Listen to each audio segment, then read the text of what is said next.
Lemon Zest, the new light elemental epic cookie, has just been released. You put him, slap some random gear on him, and now you might be wondering, how do I play him effectively? Today, I'll be going through just that, reviewing his kit and covering how to play him to his maximum potential. To start off, we'll be going through the most nuanced part of his kit, his passive.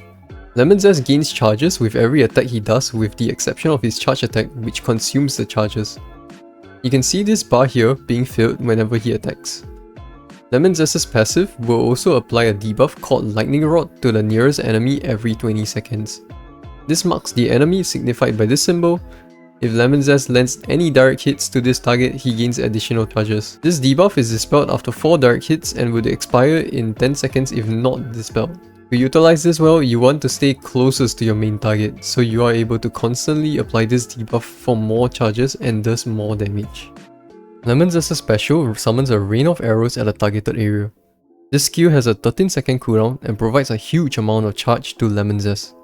This is the most charge any of his attacks can give you, so make sure to be using this all the time. His ultimate unleashes a powerful AoE that deals massive damage and applies the Lightning Rod debuff to a random target hit.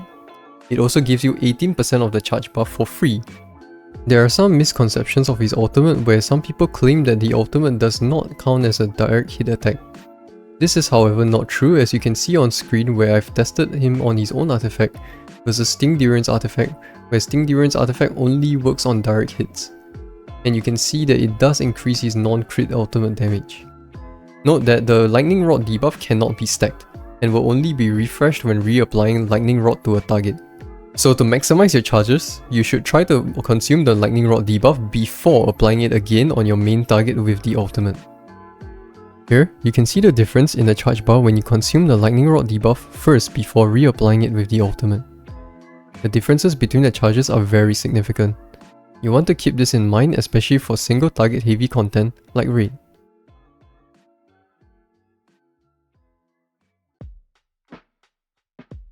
Now, as for the fun part of his kit, the Discharge, which is also his charge attack.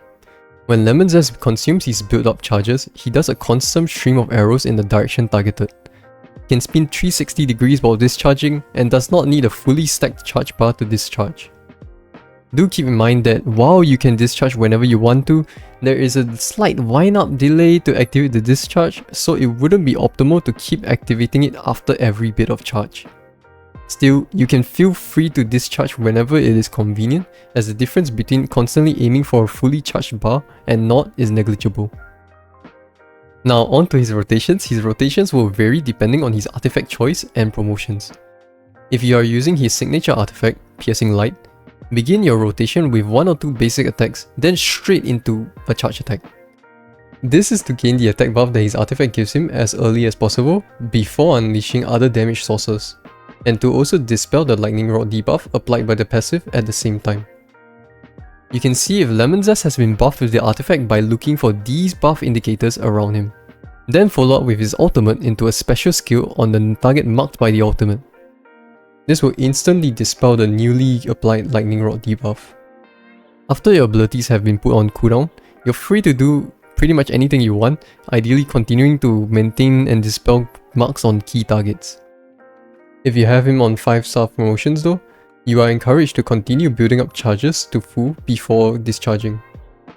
However, if you are not using his signature artifact and have less than 4 stars in promotions, you can simply begin his rotations with a special skill onto the marked target instead for a quick charge. From my partner's findings, the Sugar Feather set is suited for a more sustained damage playstyle, doing better in raids, Glass Labyrinth, etc. The stats you get in for the Sugar Feather set in comparison to the Solar Knight set don't differ much in value. The Solar Knight set gets more flat elemental attack and elemental damage, while the Sugar Feather trades it off by having attack percent and defense pen, though less in overall value. To add on, Sugar Feather set has an additional effect that Lemon Zest has an easy time proccing, as his charge attacks count as basic attacks. For the more burst damage oriented playstyles like Quick Swapping or Hexagon Bee Forest one-shots, the Solar Knight set fares better. As for the stats you'd want to prioritize, focus on getting your crit rate up to at least 80%, then focus on crit damage and attack percent. Flat elemental attack, defense penetration, and elemental damage percent are not as valuable compared to these stats. The most optimal hidden power stat rolls will look like this: 2% attack rolls, 3 crit rate rolls, 3 crit damage rolls. As for his artifacts, Piercing Light, which is his signature artifact, is currently the best in slot. It provides a huge attack buff that he can easily maintain 100% uptime with. However, the value of promoting his artifact is not as significant as others. Sunset Pursuit would be his next best alternative, but it is more difficult to stack up and elemental damage has more diminishing returns. If you do not own any of the epic artifacts, Artistic Flourish would be the best for rares. Overall, as for my thoughts on Lemon Zest, he is a very well-rounded damage dealer who doesn't excel at any specific niche. He is decent but not particularly great in any of the current content.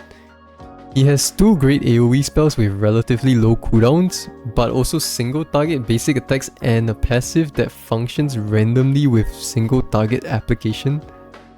This makes it so that he doesn't particularly excel as an on-field DPS in AoE content such as Hangster Hideout, where enemies spawn constantly in large hordes. In these cases, he suffers from poor AoE when his skills are on cooldown, and his passive becomes even more difficult to control. His single target is better, but not comparable to the likes of other cookies when elemental advantage is not taken into account. Still, he is a very solid and fun light DPS that won't suffer in any content. If you enjoy his playstyle or find him attractive, pull for him. Within the current rosters of cookies, he is currently the only dedicated light DPS, which might be reason enough for you to pull him depending on your account's needs. And that is all I have for now on Lemon Zest. I want to thank my partner Lumi for providing all the math behind his current most optimal builds and stats. I hope you have learned something from this guide. Feel free to comment down below if I have missed a tip or two for him, or if you have any questions. Thanks for watching.